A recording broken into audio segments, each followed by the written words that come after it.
Hello friends.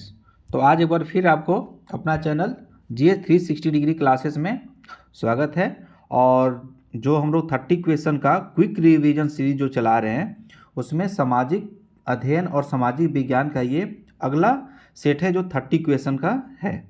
ठीक है, तो जैसा कि एग्ज़ाम से पहले क्विक रिवीजन सीरीज के तौर पे चलाया जा रहा है ये, तो हम लोग हर दिन एक 30 क्वेश्चन का प्रैक्टिस सेट कर रहे हैं।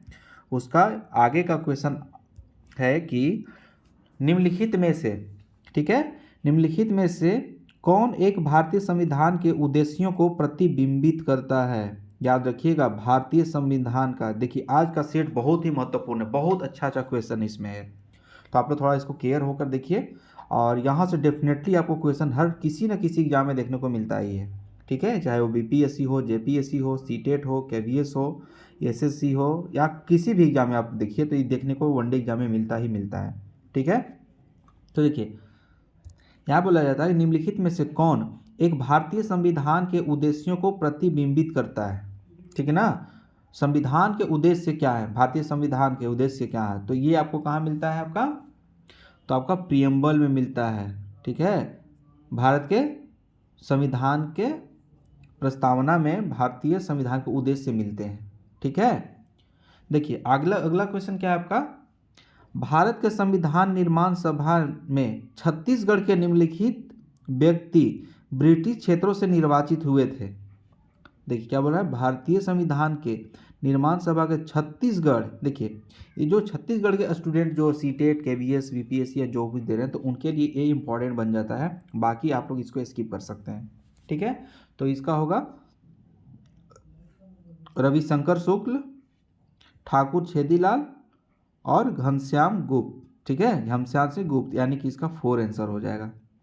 ठीक है, देखिए संविधान सभा के संवैधानिक सलाहकार थे, कौन थे, आप सब जानते होंगे, बताइए बताइए। सच्चिदानंद सिन्हा नहीं, इस संविधान सभा का अस्थाई अध्यक्ष थे। ठीक है, और आपका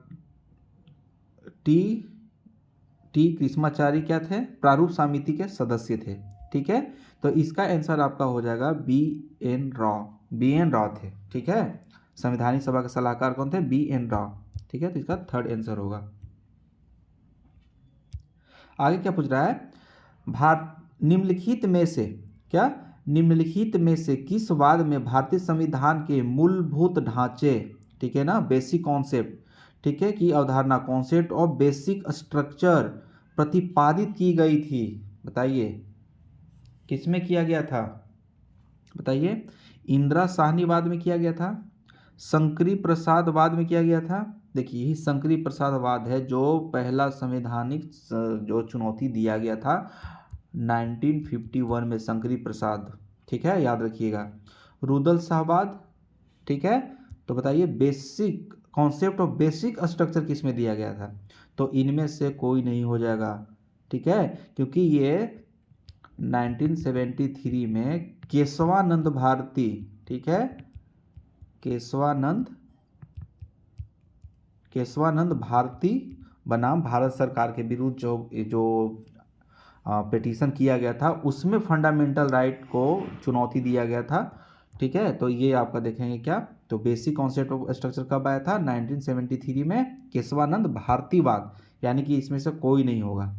ठीक है, इससे पहले देखेंगे तो गोलकनाथ केस बहुत इंपॉर्टेंट हो जाता है, जहाँ 11 बेंच जजों की बेंच बैठी थी, और सबसे बड़ी बेंच बैठी है अब तक 13 जजों की बेंच, जो कि वही है केशवानंद भारती केस में। ठीक है, वो जहाँ से कॉन्सेप्ट ऑफ बेसिक स्ट्रक्चर निकल कर आया। ठीक है, क्योंकि कॉन्सेप्ट ऑफ बेसिक स्ट्रक्चर अपना संविधान में निहित नहीं है, ये समय समय पे हमारे सर्वोच्च न्यायालय के द्वारा इसको बेसिक स्ट्रक्चर को बताया जाता है।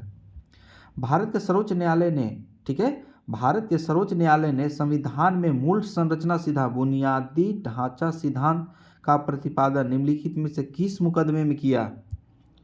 देखिए यहाँ पे आपका केशवानंद भारती बनाम केरल राज्य। ठीक है, सॉरी ऊपर वाले क्वेश्चन में भारत सरकार बोल दिया था, यहाँ पे केशवानंद भारती बनाम केरल राज्य। एक्चुअली केशवानंद जो थे ना, केशवानंद भारती जो थे ना, वो मठ के एक आचार्य थे। अब केरल सरकार के द्वारा क्या किया गया था कि वहाँ का जो मठ का कुछ ज़मीन था उसका अधिग्रहण कर लिया गया था, या उस पर कुछ मतलब कि कानून पास करके और मठ का संपत्ति या कुछ था तो उसको मतलब राज्य का घोषित कर दिया गया था। तो उसी में केशवानंद भारती क्या किए कि ये इसको सुप्रीम कोर्ट में चैलेंज कर दिए थे। ठीक है, तो वहीं से बुनियादी ढांचा सिद्धांत यहाँ पे आया था। इसी में आप देखेंगे कि 9 शेड्यूल में कोई भी चीज़ को डाल दिया जाता है तो उसका पुनर्विचार नहीं किया जाता है, लेकिन यही 1973 के बाद का जो भी जजमेंट आता है, अगर 9 शेड्यूल में हो और संविधान के मूल ढांचा के अगेंस्ट हो तो उसको सुप्रीम कोर्ट रद्द कर सकती है। ठीक है, चलिए, तो इसका आंसर होगा केशवानंद भारती बनाम केरल राज्य। ठीक है, आगे देखते हैं हम लोग कि 1937 में प्रांतों में मंत्रिमंडल के निर्माण के उपरांत कांग्रेस का शासनकाल कितने महीना चला था? बताइए कितने महीना चला था? ये सब जानते होंगे आप लोग। ठीक है, देखिए 28 महीना चला था। कितना चला था? 28 महीना। लेकिन जब सेकेंड वर्ल्ड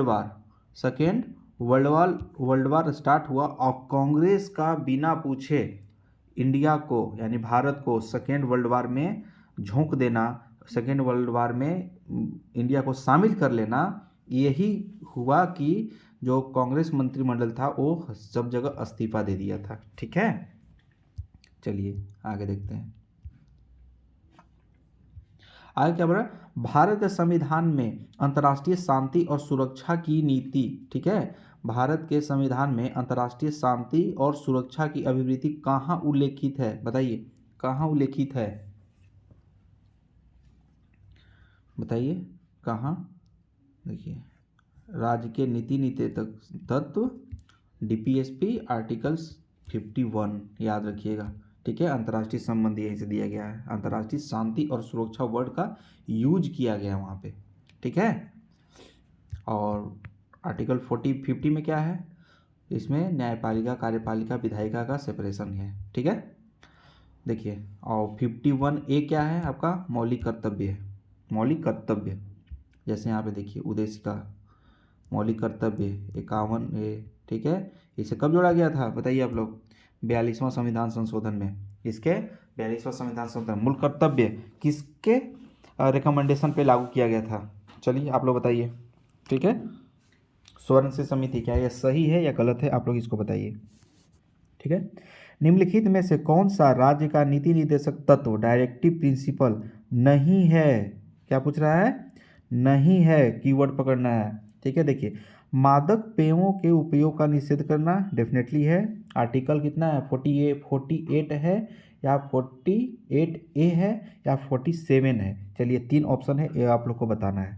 ठीक है, गायों और बछड़ों के वध का निषेध करना। अब बताइए इसका कौन सा है? इसका भी आपको देते हैं 48A, ये दोनों में से आपको इसका बताना है।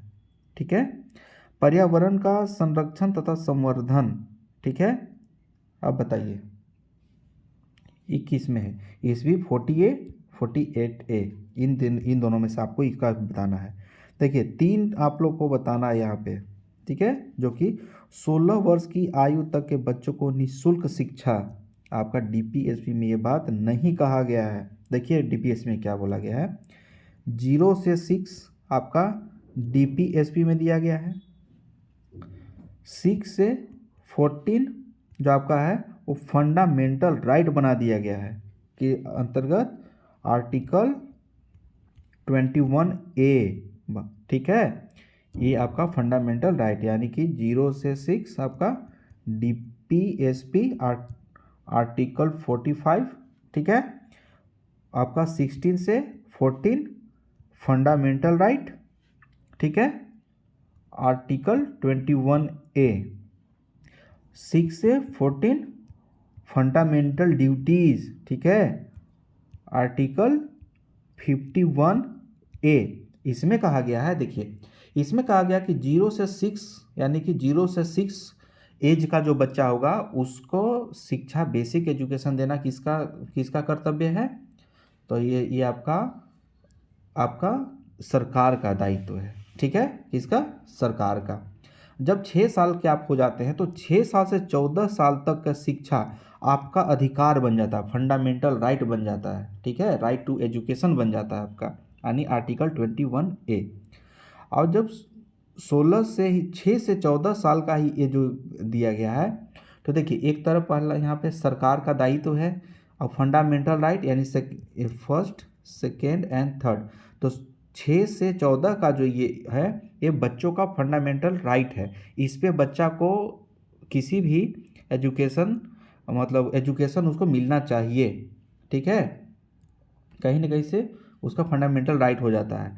अब ये तो सरकार कर रही है, बच्चा का राइट हुआ है, तो गार्जियन को भी तो कुछ ना कुछ जिम्मेवारी देना पड़ेगा। इसीलिए फंडामेंटल ड्यूटीज में ही 6 से 14 वर्ष के बच्चों के लिए फंडामेंटल ड्यूटीज दे दिया गया कि हर एक माँ बाप का ये अधिकार होगा, मतलब कि ड्यूटी होगा, कर्तव्य होगा कि वो अपने 6 से 14 वर्ष के बच्चों को अच्छा से अच्छा शिक्षा प्रदान कर सकें, ठीक है।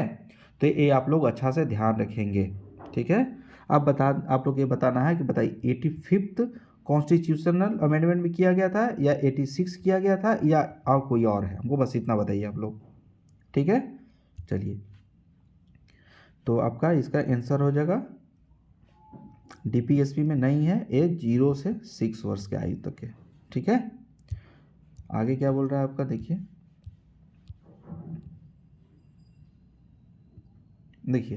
निम्नलिखित में से कौन सा मौलिक अधिकार फंडामेंटल राइट नहीं है। फंडामेंटल राइट नहीं बता रहा है, ठीक है। देखिए समानता का अधिकार डेफिनेटली है 14 से 18।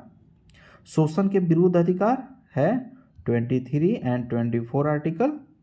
संपत्ति का अधिकार ये हम लोग छोड़ देते हैं। धार्मिक स्वतंत्रता आर्टिकल 25 से 30 तक, तो यानी कि 1 2 3 4 है, यानी कि इसका संपत्ति का अधिकार जो है वो फंडामेंटल राइट नहीं है, हाँ ठीक है। इसको 44th कॉन्स्टिट्यूशनल अमेंडमेंट, ठीक है, 1978 में, ठीक है, कब 1978 में इसको संपत्ति को ये आपको लीगलाइज मतलब कि लीगल राइट कर दिया गया था।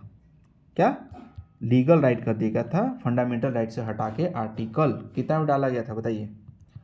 आर्टिकल 300 है या 301 है या ए है, 1 है या ए है, आप लोग इसको कमेंट बॉक्स में बताइए, इतना हिंट दे रहे हैं, ठीक है।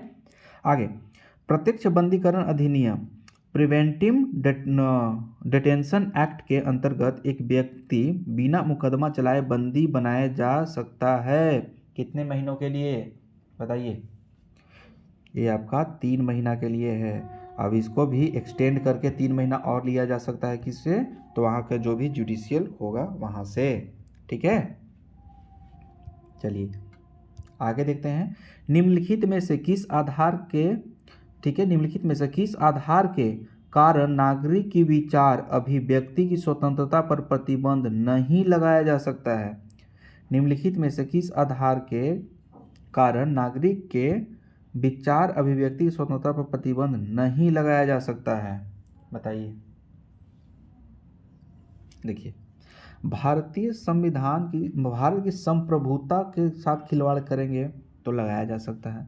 लोक व्यवस्था को भड़काने के लिए या कुछ भी करने के लिए आप कोई भी वैसा काम करते हैं लोक व्यवस्था को भंग करने के उद्देश्य से, तो आपको आपका व्यक्तिगत स्वतंत्रता है उसको बाधित किया जा सकता है।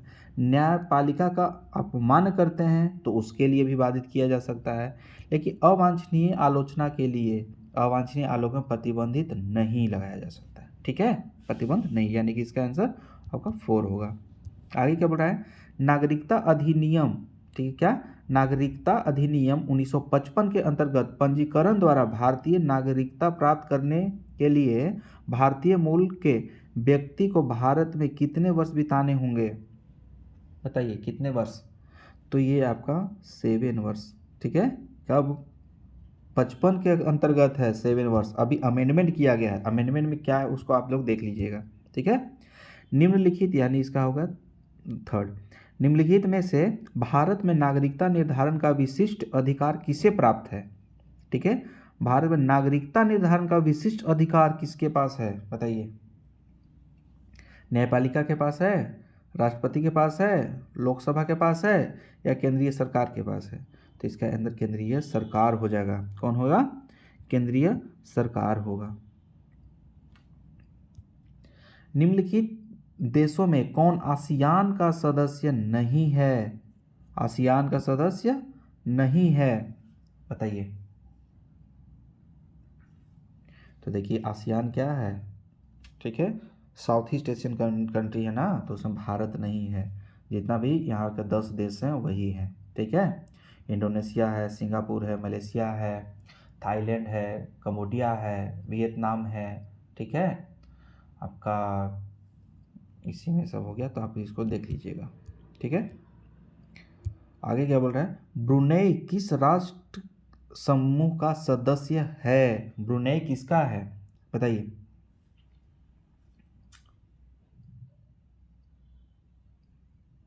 आपका आसियान हो गया आंसर, ठीक है। कौन सा, ब्रुनेई किस राष्ट्र का सदस्य है?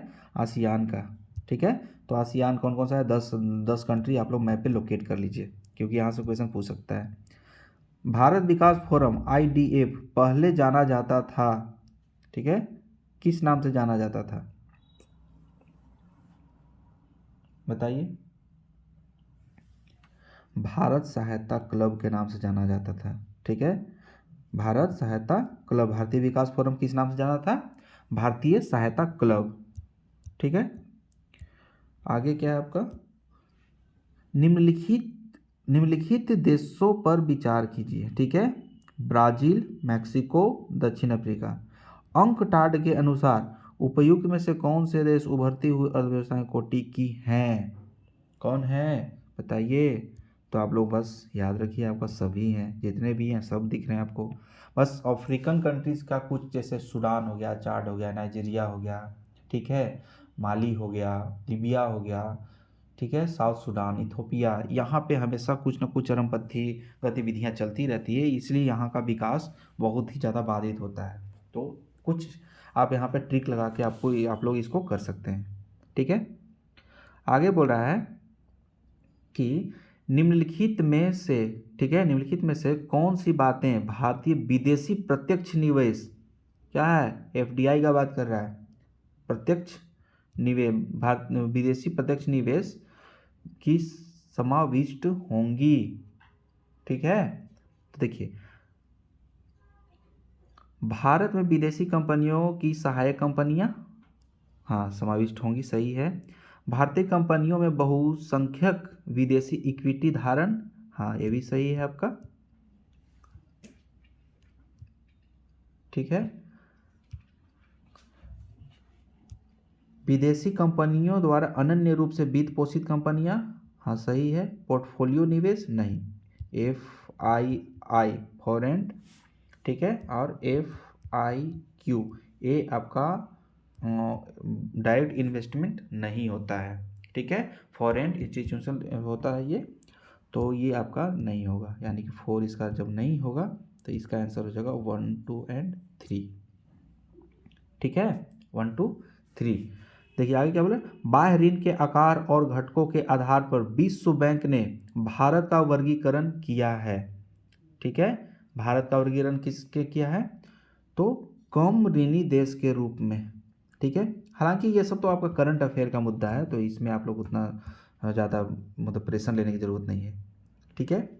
आगे क्या बोल रहा है आपका कि निम्नलिखित में से कौन से युग्म सही सुमेलित हैं? सही सुमेलित हैं, देखिए, विदेशी मुद्रा आरक्षित निधि में वृद्धि, मुद्रा का प्रसार होगा। भारत में निम्न आयात वृद्धि दर, भारतीय उद्योगों में सुस्ती आयात वृद्धि दर, भारत में निम्न आयात वृद्धि दर, यानी भारतीय उद्योगों में सुस्ती, सही होगा। मुद्रा का प्रसार होगा, विदेशी मुद्रा आरक्षित निधि में वृद्धि होगा, यानी RBI के पास विदेशी मुद्रा यानी कि डॉलर ज़्यादा आएगा तो मुद्रा का प्रसार होगा, ठीक है, यानी मुद्रा का वैल्यू बढ़ेगा। यूरो निर्गम यूरोपीय देशों में भारतीय कंपनियों द्वारा शेयरधारिता, ठीक है, हाँ, ये भी होगा। भारतीय से पोर्टफोलियो निवेश, पोर्टफोलियो निवेश, विदेशी संस्थागत निवेश बताया था ना, FII फॉरेन इंस्टीट्यूशनल इन्वेस्टमेंट, ठीक है। तो आपका, तो ये भी आपका सही है, यानी इसका आंसर आपका 4 हो जाएगा, यानी सभी के सभी सही हो जाएंगे, ठीक है। आगे क्या बोल रहा है, विकासशील देशों को विश्वव्यापी, ठीक है, विकासशील देशों को विश्वव्यापी पूंजी प्रवाह में 90 के दशक में महत्वपूर्ण वृद्धि हुई। पूर्वी एशियाई वित्तीय संकट और लैटिन अमेरिकी अनुभव को देखते हुए किस प्रकार के अंतर प्रवाह मेजबान देश के लिए अच्छा नहीं है? देखिए कितना अच्छा क्वेश्चन पूछा है, क्या नहीं है बताइए इसका। विदेशी प्रत्यक्ष निवेश एफडीआई और एफआईआई, इसमें से कौन सा? तो देखिए विकासशील देशों को विश्वव्यापी पूंजी प्रवाह में 90 के दशक महत्वपूर्ण वृद्धि हुई, ठीक है। पूर्वी एशियाई वित्तीय संकट और लैटिन अमेरिकी अनुभव को देखते हुए किस प्रकार के अंतर्वाह मेजबान देश के लिए अच्छा नहीं है? चलिए इसको आप लोग सोच के बताइए कौन सा है।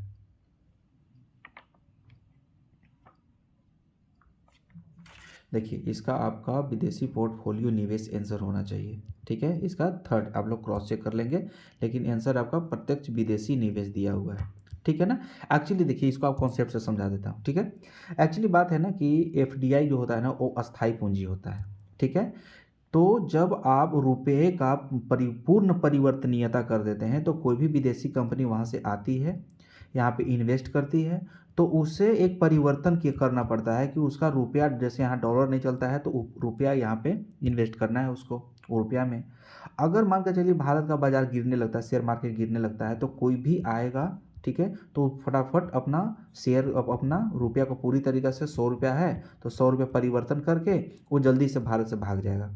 लेकिन जब यही पूर्ण परिवर्तनीयता नहीं है, ठीक है, जब नहीं है तो क्या होता है कि 100 रुपया आप यहाँ पे लगाए हैं तो आपको जाइए, आपको 20 रुपया मिलेगा, आपको 80 रुपया ही छोड़ के जाइए आप, तो कोई जाना चाहेगा? तो नहीं।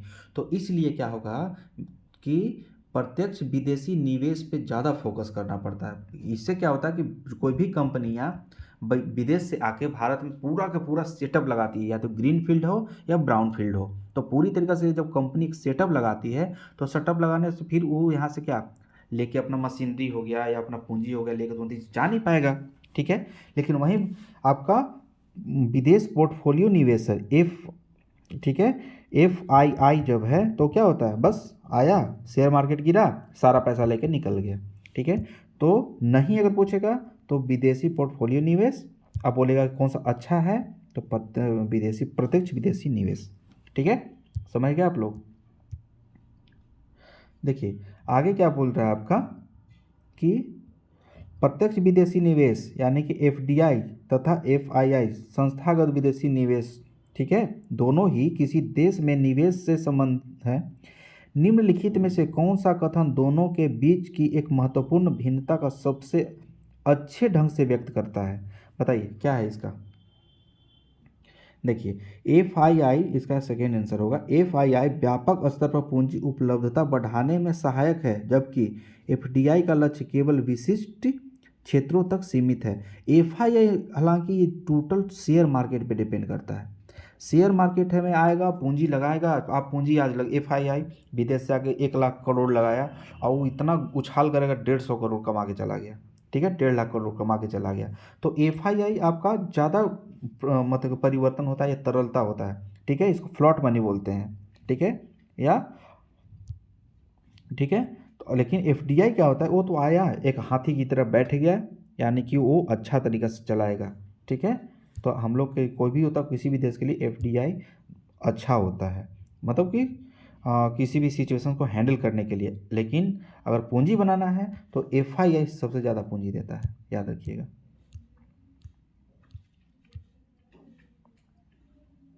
देखिए आगे का क्वेश्चन, भारत में विदेशी निवेश संवर्धन बोर्ड अब निम्नलिखित में से किसके साथ संबंध होकर कार्य कर रहा है? किसके साथ कार्य कर रहा है? ठीक है, तो वित्त मंत्रालय के द्वारा। किसके द्वारा? वित्त मंत्रालय के द्वारा। सबसे हाल में, ठीक है, सबसे हाल में निम्नलिखित में से कौन एक क्षेत्र प्रत्यक्ष पूंजी निवेश के लिए खोल दिया गया है? खोल दिया गया यानी 100% दे दिया गया, ठीक है। तो ये आपका होगा खुदरा कारोबार के लिए, ठीक है। बोला ना, रिटेल प्राइस के लिए, यानी कि रिटेल में कितना परसेंट है, कितना परसेंट एफडीआई है आपका, 100% है। अभी बहुत कुछ में 100% दे दिया गया है। ठीक है, उसका आप लोग लिस्ट निकाल के आप लोग नेट से सर्च करके लिस्ट आप लोग देख लीजिए। ठीक है सॉरी। भारत के अंश पूंजी में निवेश हेतु विदेशी पूंजी का अंतर प्रवाह सबसे अधिक किस देश से होता है? भारत में सबसे ज़्यादा किस देश से होता है? देखिए, ये आपका मॉरिशस से होता है सबसे ज़्यादा, उसके बाद सिंगापुर से होता है। ठीक है, पहला मॉरिशस, सेकंड सिंगापुर। भारत के संचयी एफडीआई अंतर प्रवाह में किस देश का हिस्सा सर्वाधिक है? बताइए, एफडीआई का अंतर प्रवाह किस देश का हिस्सा सबसे सर्वाधिक है? तो बताया ना, मॉरिशस का भी है। ठीक है, किसका? मॉरिशस का है। एफडीआई सबसे ज़्यादा कहाँ से आता है? मॉरिशस में, भारत में आता है सबसे ज़्यादा। आगे क्या बोल रहा है? भारत में आने वाला प्रत्यक्ष विदेशी निवेश एफडीआई बड़ी मात्रा में मॉरिशस से आता है, न कि यूनाइटेड किंगडम और फ्रांस से, अनेक बड़ी और परिपक्वता अर्थव्यवस्था से। इसका कारण क्या है? देखिए कितना ट्विस्ट क्वेश्चन पूछा बनाया है। तो देखिए क्या होता है ना, डबल टैक्स, जो आपका राउंड ट्रिपिंग, यानी कि यहाँ का पैसा यहीं जाके फिर इंडिया में आ जाता है, तो ये कहानी सबसे बड़ा है। ठीक है, देखिए दोहरा कराधान परिहार समझौता है। ठीक है, भारत का मॉरिशस के साथ दोहरा कराधान समझौता है। ठीक है, इसका आंसर ये हुआ। ठीक है, ये माइंड नहीं किया था। भारत के विदेशी विनिमय कोष के संबंध में निम्नलिखित में से कौन सा कथन सत्य नहीं है? ठीक है, कौन सा कथन सत्य नहीं है? देखिए, विशेष आहरण अधिकार इसमें सम्मिलित नहीं है। ठीक है, विदेशी निवेश कोष में समझ, देखिए भारतीय रिजर्व बैंक के पास विद्यमान स्वर्ण विदेशी मुद्रा परिसंपत्तियां सम्मिलित होती हैं। सही है, इसे भारतीय रिजर्व बैंक में रखता है, ये भी सही है। भारत में विदेशी विनिमय की वर्तमान स्थिति संतोषप्रद है। हाँ है, क्योंकि अभी हम लोग के यहाँ 6 महीने का इंपोर्ट करने का पूंजी है। ठीक है, विश्व के 5वीं सबसे बड़ी अर्थव्यवस्था हम लोग हैं, यानी कि इसका आपका एसडीआर इसमें नहीं है। एसडीआर कहाँ होता है? आईएमएफ में होता है। ठीक है, तो फ्रेंड चलिए, आज एक बहुत ही अच्छा इंटरेस्टिंग टेस्ट सीरीज था आज का। बहुत अच्छा कॉन्सेप्चुअल क्वेश्चन यहाँ पे दिया है, आप इस सबको अच्छा से पढ़ें, और डेफिनेटली अगर इसको आप अच्छा से सुने, अच्छा से समझें, तो आपको बहुत कुछ सीखने को मिलेगा। ठीक है, तो चलिए आप लोग इसको देखिए, और जैसा कि आजकल देख रहे हैं कि एग्ज़ाम का पैटर्न कितना चेंज हो रहा है, इसी तरीक़े से कॉम्प्रिहेंसिव ढंग से हम लोग को पढ़ना पड़ेगा। तो चलिए फिर अगले सेट में हम लोग फिर से मिलते हैं, तब तक के लिए धन्यवाद।